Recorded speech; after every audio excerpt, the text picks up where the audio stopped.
good guys. We are the good guys in law enforcement, okay? We don't have the best reputation in this time, in this age. Things are getting better. In Warren County, there are no bad law enforcement officers that I am aware of. They were small enough that it's easy for us to see when there are bad law enforcement officers. But I will say there are some bad law enforcement officers out there. There might be some bad attorneys out there also. Never seen one, but it's a joke.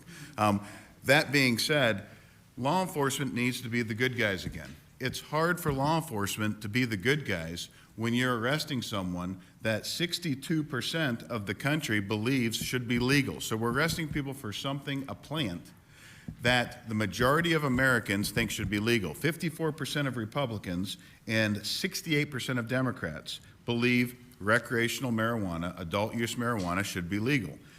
23% are opposed. Okay, so now you're talking about clarity with regards to regulation. You have law enforcement officers that are going out and they're arresting people for weed only, or they're not. Most of the times they're not, so there's no clarity. Some officers will arrest. Some officers feel like that DA that you should prosecute someone that has any amount of metabolite THC in their system, and some DAs like myself and DA Sunday that thinks no, and I think the majority is leaning towards the way in not prosecuting. But with regards to enforcement, law enforcement, we're not here to be people's big brother, to use a George Orwell acronym.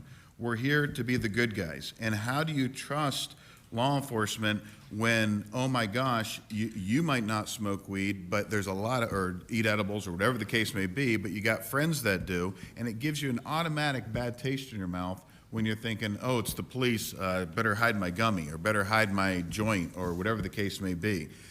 If we legalized it, and legalized, it's pretty obvious the stance that I take. I think we need to legalize it now rather than later, and we need to lead, we being the Commonwealth, needs to lead in regulation and research, in researching this cannabis product that has 113 different cannabinoids and maybe more now that have not been researched, because it's a Schedule I narcotic, which is ridiculous on the federal level, and that's another issue for another day. But with regards to law enforcement, the majority of law enforcement I've spoken with agree on this premise, that it should be legalized and it should be regulated. Law enforcement wants to go, they want to arrest hard drug users, the one pushing fentanyl, the one pushing heroin, and the ones pushing meth, not arresting grandma who's smoking a joint on her porch, eating Cheetos, watching Cheech and Chong. I was told not to use that analogy by my sheriff, but I did, so there we go. To me, it's a no-brainer. Absolutely, we need clarity. I mean, it's almost a rhetorical question, but yeah, it would be helpful for law enforcement, it'd be helpful for everyone. Thank you. Thank you, Senator.